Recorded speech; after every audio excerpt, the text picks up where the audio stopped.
Hello everybody and welcome to Letterbox Book Club. My name is Claire. And my name's Mackenzie. And today we are discussing The Fabric of Our Souls by K.M. Moronova. What a name, what a legend, what a badass. Just the impulse just to say moron over. Just me.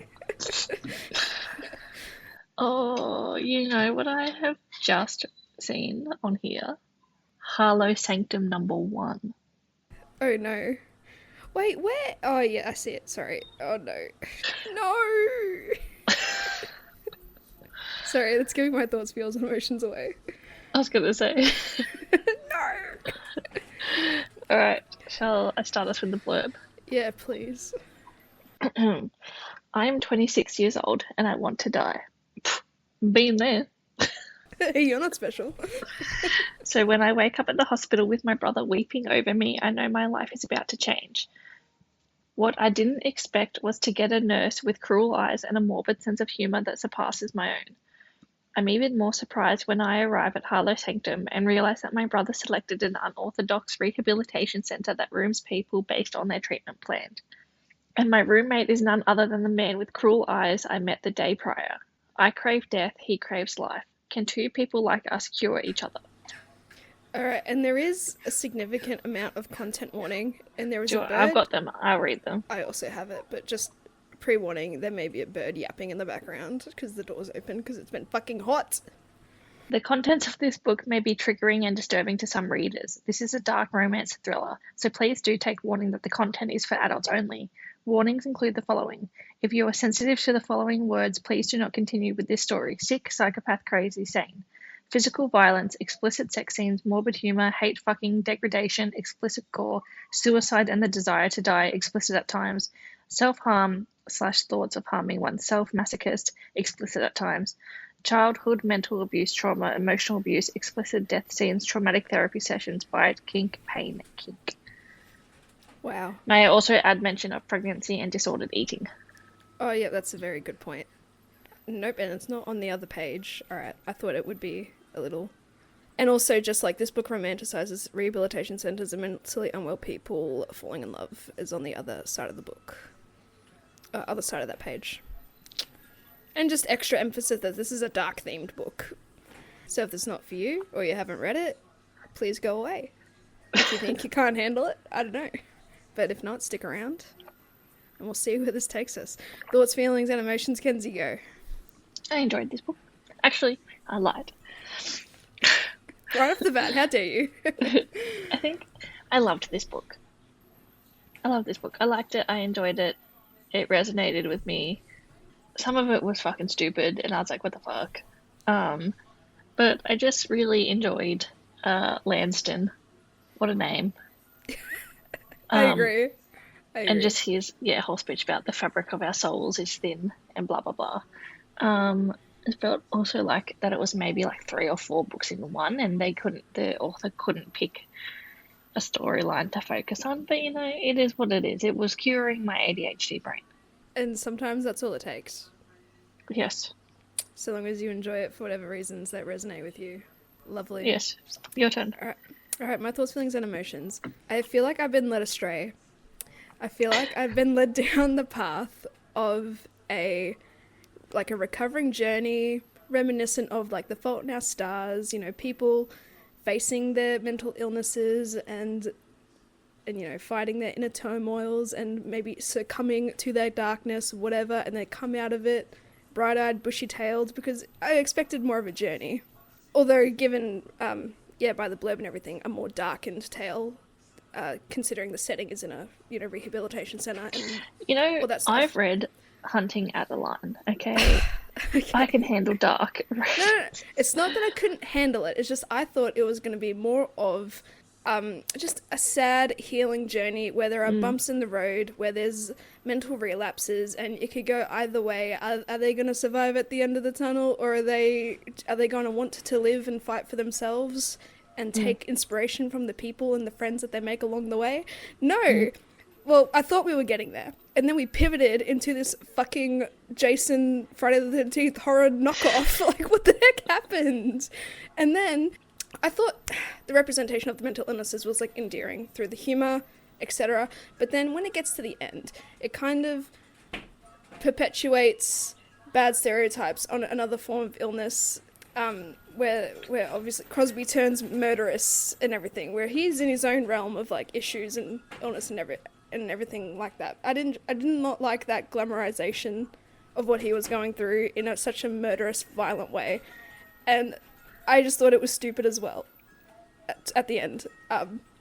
So for me, the book was a 50-50. Like, I was in it. I was hopeful that it was gonna be like The Fault in Our Stars, or like the genre of devastation of If Only I Had Been With Him, etc., etc. But no, it pivoted into something stupid, and I didn't believe in it anymore.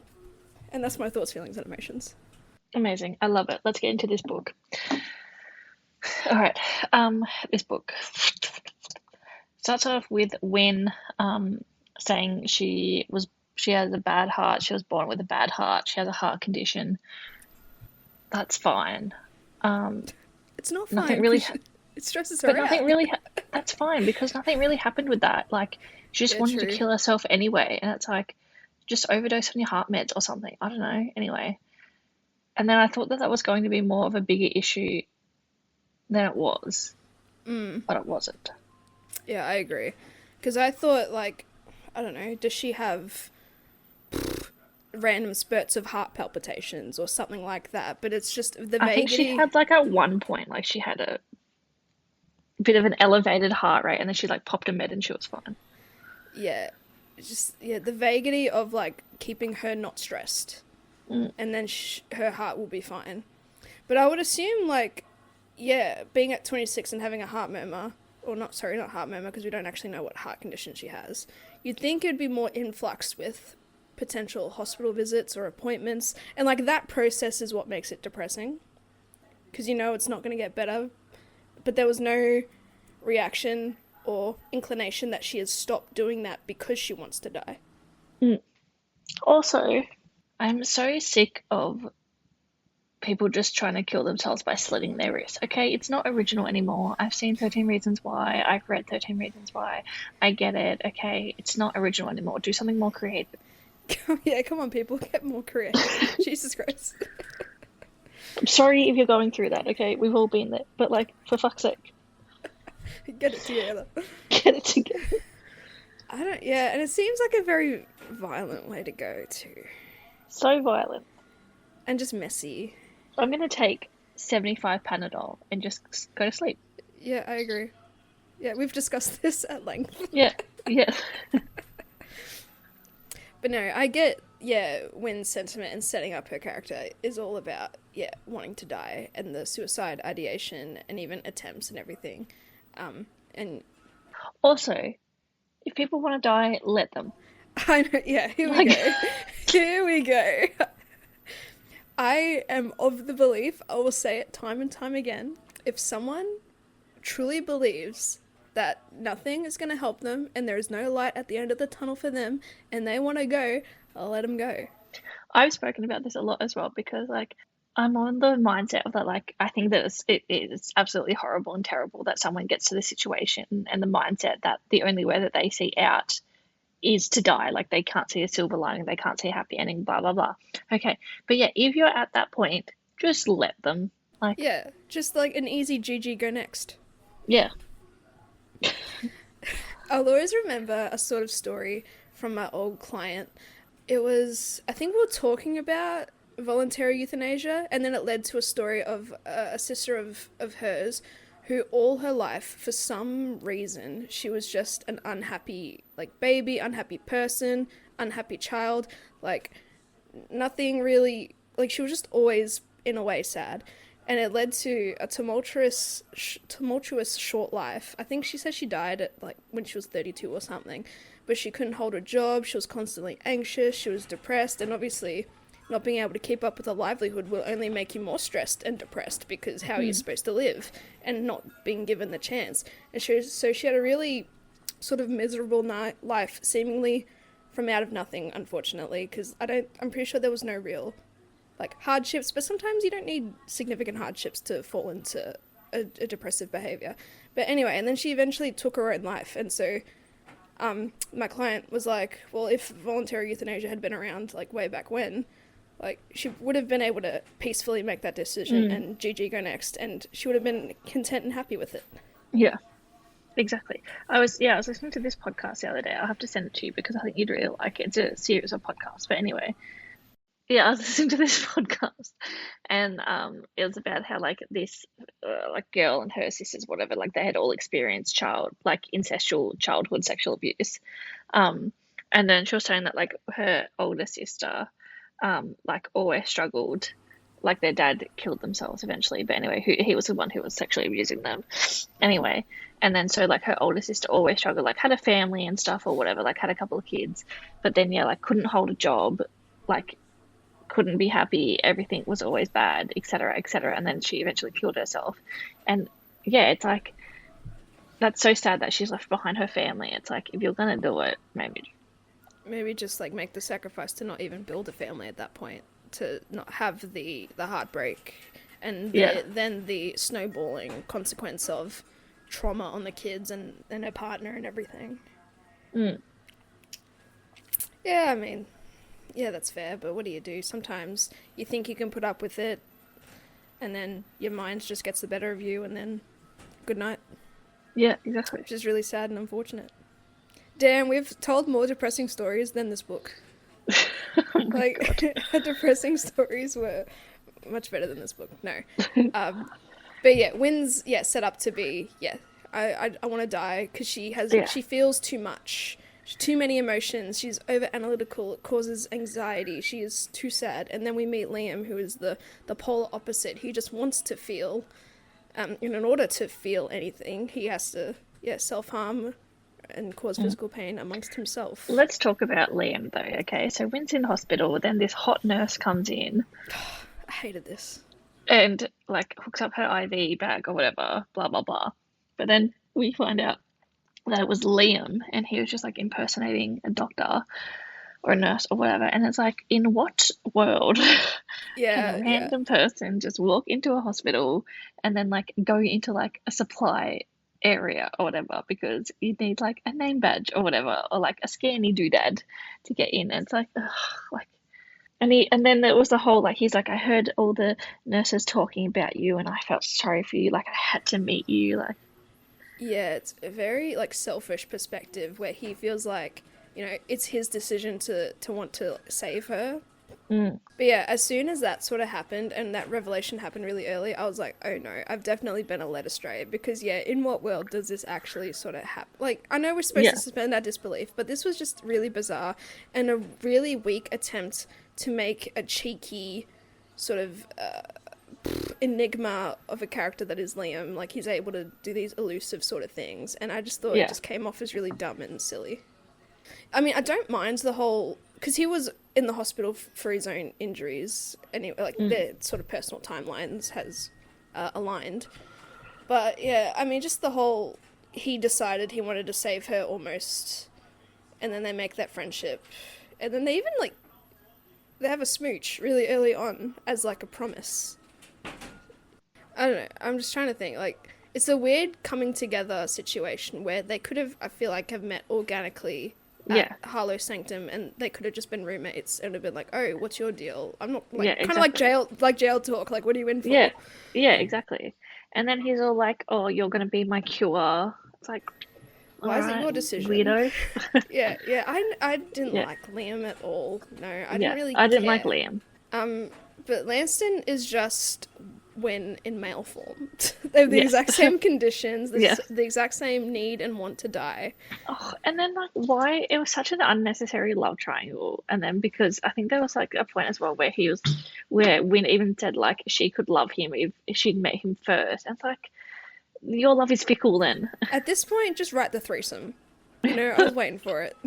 But it's not that kind of book, which is unfortunate. Also, this book is meant to be young adult. These characters are, I think Wynn's 26, Liam is like 29, but a lot of the dialogues and behaviours are just coming off as really immature and super young, like teenage sort of debauchery.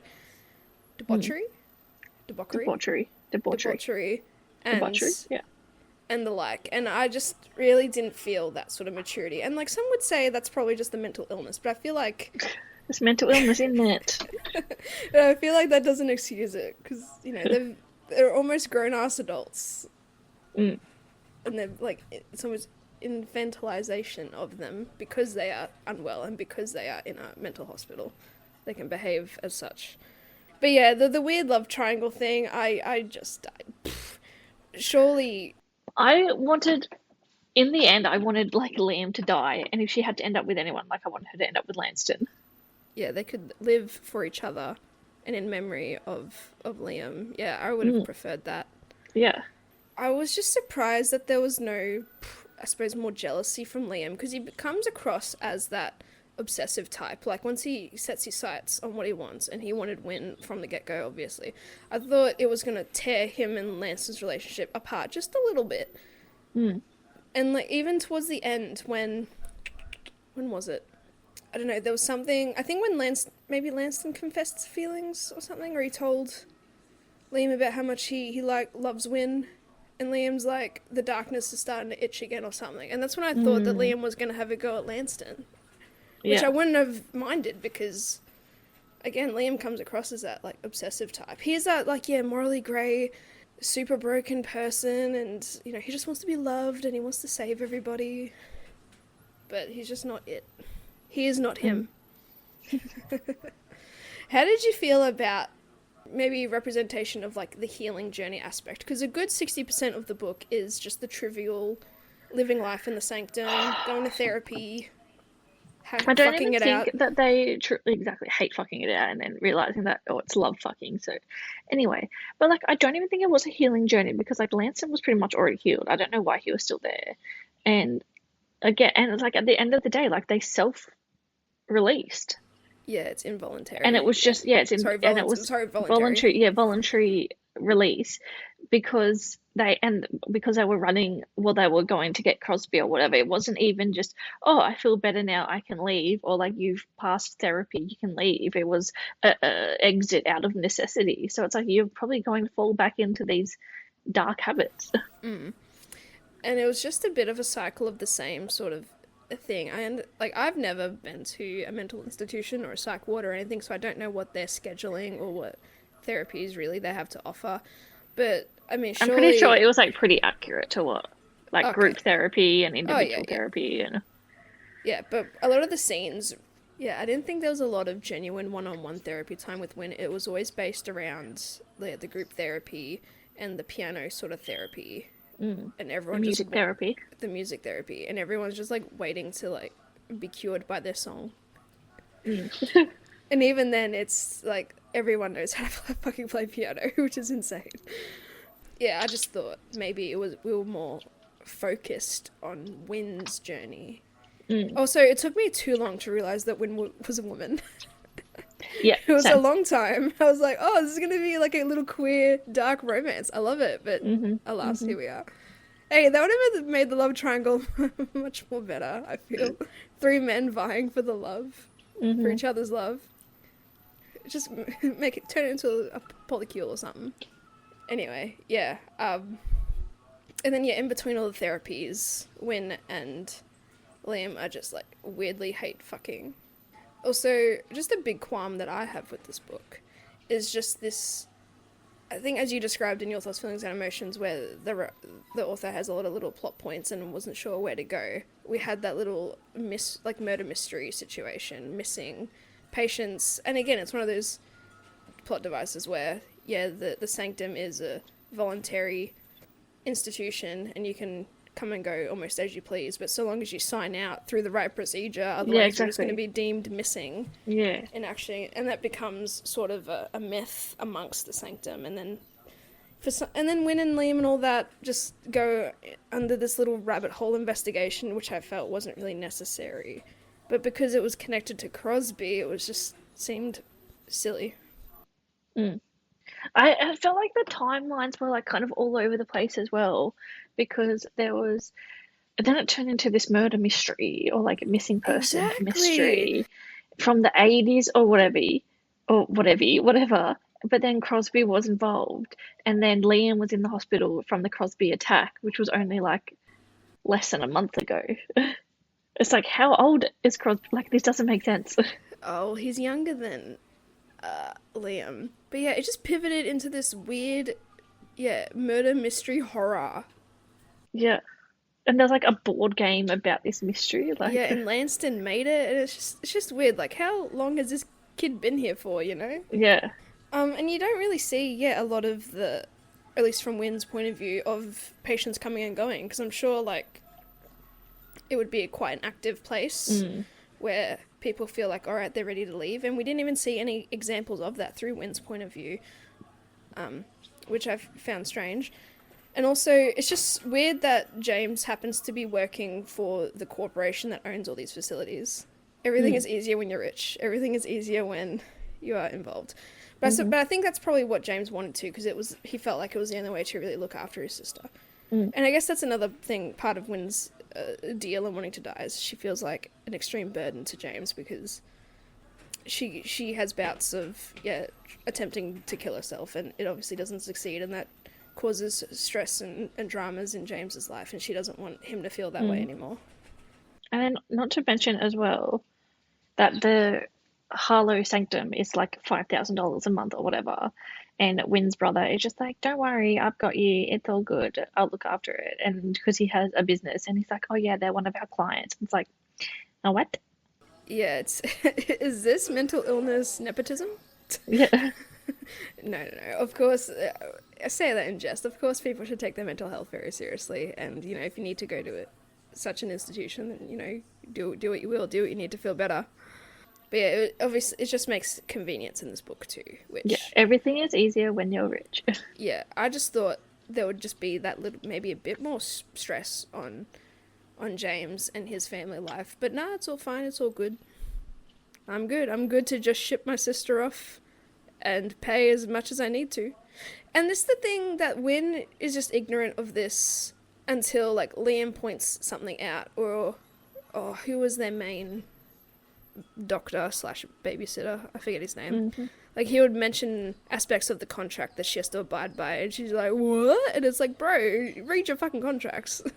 Also, I just didn't like how Yelena was treated either. I know. She was just given this, like... She was a manic pixie dream girl. Yeah, what was her diagnosis? Was she just, like... did she have schizophrenia, or was she, like, a personality thing? I don't know, but she would be outbursts of anger, and then she'd mellow out, and it would be fine. And initially, I think that the trio, or Liam and Lanston, like, didn't like her, but then she just gets dragged around as part of their quartet, even though they don't really like her, and I just felt like that was unfair. And then she ends up dying anyway. I know. I can't believe that. Yeah, I don't think this book is, like, yeah, a good... I think it tried to be good representation, and then it just took the horror pivot, and that's where it went wrong. And that's when you start demonizing and trivializing, like, the worser forms of mental illness. Because at the end of the day, Crosby / Perry, he went through a trauma as well. He lost his brother, and that impacted him greatly, and he was severely injured, which I'm not sure to really what capacity. And then, you know, something in him caused him to switch up, whether it be some sort of personality disorder or DID, or even, like, schizophrenia or something traumatic. Maybe even just PTSD in general. He's just triggered by something, and then he becomes, like, a murderous monster, and, like, I feel like that's not fair. Yeah, I didn't enjoy how it villainized DID. Yeah, I'm not even... Yeah, again, like Crosby / they could have just made him, like, a piece of shit. Like, they didn't have to chuck a mental illness on it. I feel like he could still have been a bad, abusive person towards Liam, but without the murder spree. And just, like, it's weird how Liam's mum was all kind of a part of it as well, sort of triggering Perry / Crosby to do what he did. It's like, I may as well have had the mother come every now and then and abuse Liam, like, if that's what he wanted, you know? Like, again, I just feel like the extreme levels of violence this book went to was unnecessary for the book that I thought it was going to be. Like, just a mental health journey. Alright, we can probably dive into Liam a little bit. So his backstory, the reason why he is the way he is that in a way, he feels responsible for his brother's death. He was involved in a car accident, which killed... because he was showing his brother something, a text message on his phone. I mean, it's also a good message to not distract your driver. And it just goes to show how quickly things can switch up. And yeah, car accident, Neil dies, Perry is injured, I forget to what capacity. Liam is seemingly okay. And then this is where he feels a bit of like abandonment from like his mother, because he waited at the discharge part of the hospital for like 6 hours, and his mum's just lost all hope, or doesn't really give a shit about Liam, probably feels like he's the reason. Yeah, well, I think she's kind of stuck in like a like Groundhog Day sort of mental illness situation as well, because like she kept texting like your brother's coming to get you, he loves you, be nice. Yeah, because Liam hasn't always been that well. He would go to parties to cope. I forget, their father left him, right? Mm-hmm. And then his mum is like depressed and stuff because of that. Oh, they separated or something. So Liam, for a reason, feels responsible, so he copes by drinking, and every now and then Neil has to come pick him up, and this is one of those instances, and then tragedy strikes. Mm-hmm. And so Liam feels responsible, and he feels the need to be punished, and in order to feel punished, he allows Perry to abuse him, but he also will self-harm himself. Mm-hmm. Whether it be like I think primarily through knives and stuff, but he can be creative. Yeah. And throughout his stay at the Sanctum, he'll duck out in the middle of the night, also to be beaten by Crosby, but also to... Yeah, I was going to say, not only does he harm himself, but like he allows Crosby to fuck him up as well. Because that's his punishment, because he believes... Yeah, again, I feel like this could have been better without the murderous bloodlust. I know. And it's hard to defend, because he could have still gone off in secret and self-harmed. He could have done all sorts of things. Or even he could have ducked out, signed out, go to Mummy, dearest, and Mummy can, like, abuse him or something. I don't know. I feel like there are other ways to express his torment and express how, like, abused he actually is without, the murder. What murder? And then, Lanston's just, like, as we just discussed, the same as Wynne in that he just feels the need to die. He feels too much emotion again.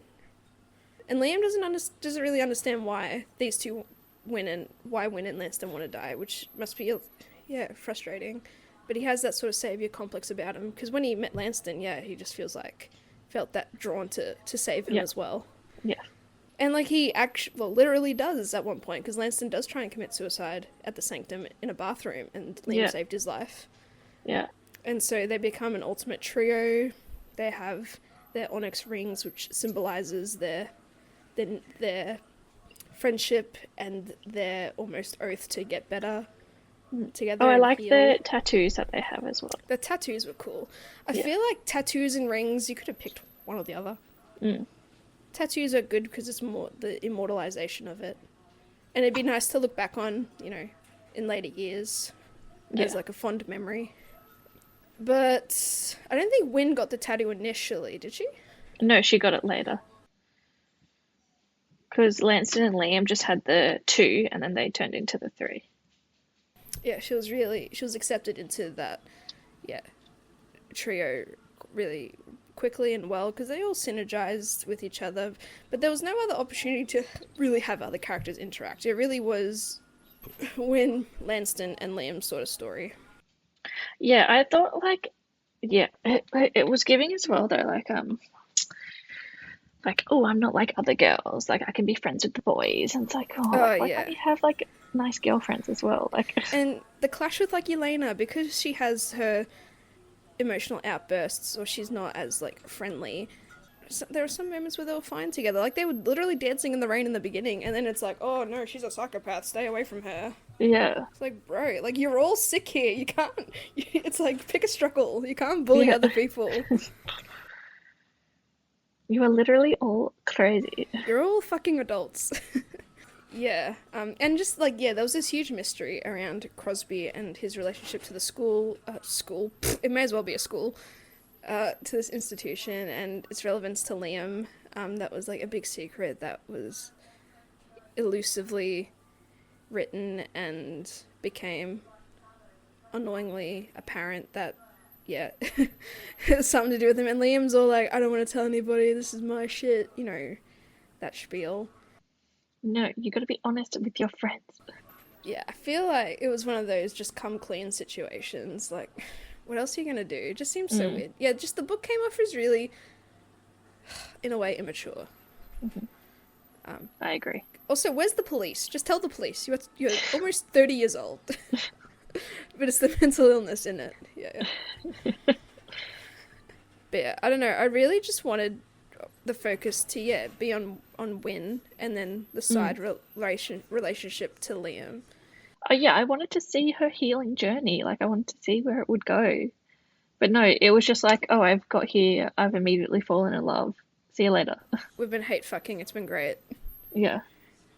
Even though they don't actually hate each other, it's that, silly, invisible tension of we hate each other, but we don't. We're just different. Yeah, I would have liked her to, I don't know, maybe there's flashbacks of her going to hospital and being frustrated that nothing's working, or maybe she is tired of taking her medication and maybe she just lets her heart fuck up one time as part of a way to kill herself or something.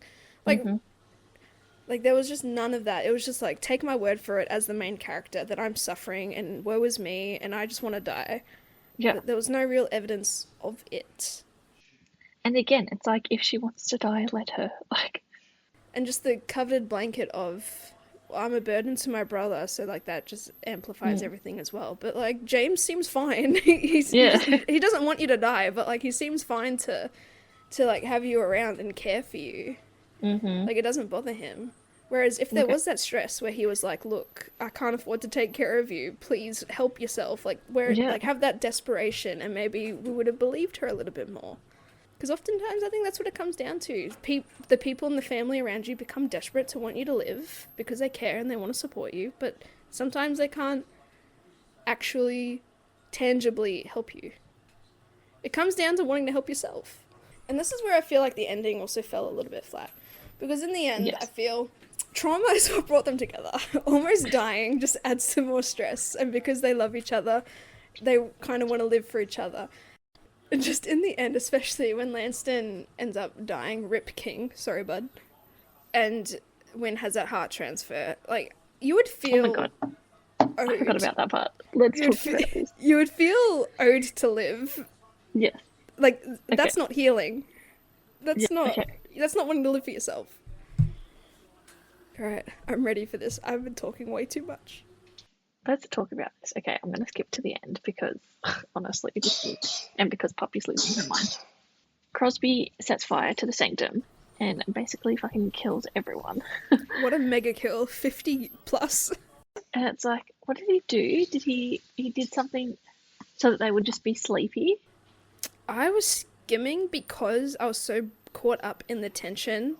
Like, you know how in a movie with the tension built just right with the music and the action, you just feel tense and stressed and you are on edge a bit. That's how I get when I read like tense, stressful situations. And sometimes I miss things because it got to a point where no one's been brought out yet. I'm like, what do you mean? I think there was mention of like carbon monoxide, like poisoning. Okay, that makes sense. So I think that most of them were just sleeping. Yeah. Oh, how nice of him. Okay, so the ending. All right, we need to talk about this because it was absolutely, completely ridiculous because I forget all of their names. We got Wynn, we have Liam, we have Lanston. Lanston, that's right, okay. So they all get shot. They're all fucking dying. And then By Crosby. And then Lanston dies. And Wynn, because her heart, like, can't handle the stress or whatever, is, like, dying and she needs a new heart. And she gets Lanston's heart, which just gives off the, like, text post or whatever. It's like, your boyfriend's not there, like, when you wake up. And it's like, who do you think gave you the heart, baby? No, it's been a long time since I've heard that. And, like, that's all I could think about the whole time. Oh and, like, God. How poetic is and stuff or whatever. But, yes.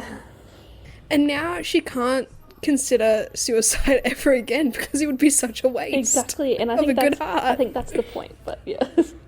Yeah, it is the point, but like it's still a pretty weak point because as we've kind of established throughout this entire episode, like you want to live for yourself. You shouldn't feel guilted into living for for other people. You should want to have to live, and it's all well and good to have people around you who want you to be alive and for you to remain in their life, but at the end of the day, the prerogative is on you. If you want the will to live, you will live. I really I had a feeling someone was gonna die, but I didn't think it was gonna get to the extent of... Again, I would have loved it more if, like, they had all just died. And it's, like, the, like, injustice of it, like... Ooh, not being injustice. Not being by their own hand, but, like, even, like they wanted to die, like, they had that choice taken away from them. Oof. Damn, you should write a book. Yeah, and it really got to a point, because Lanston also was at a point where he was feeling relatively better, and Wynne and Liam, to a degree, were getting into a good place despite the Crosby-Perry situation. I truly think that the Crosby-Perry thing just fucked up the entire journey of this book, because it could have been, a feel-good wellness book, but no.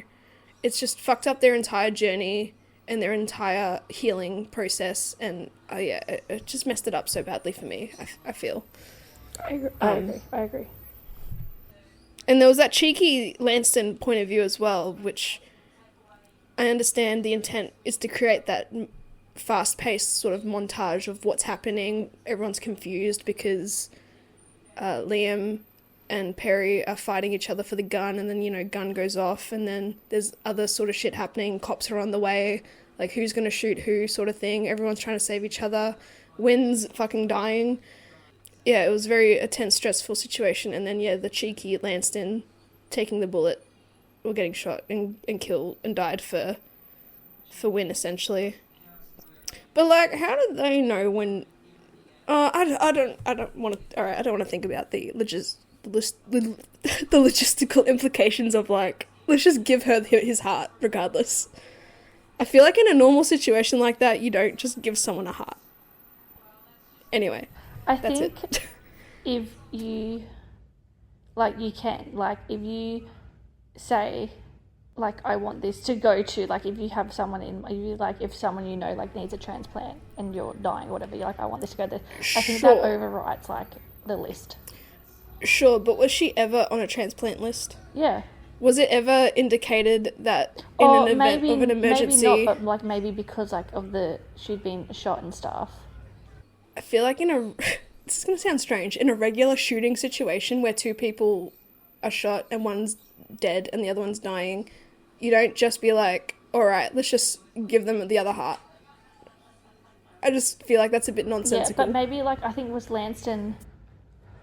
Like, was he coherent enough to be like, I know I'm dying, like, I want it to go to Wynne? I don't remember, and that's the thing. Oh. I can check. And that's awkward. Let's just spread misinformation from our own brains. Yes. Anyway. I still feel like it's all nonsensical, that whole arrangement. Yes. Like, I don't know. Shall we go to the stars that listen? We shall go to the stars that listen. I need to find mine. It's been so long in between drinks. Disclaimer, it's been a little bit between recordings due to issues, but that's fine. The Stars That Listen is a segment we do at the end of our podcast where we find 5-star reviews and 1-star reviews that we resonate with or want to fight with, and we always end on the 5-star reviews because we like to end on a positive note. Would you like to go first? I will go first. I have 3 in the same screenshot.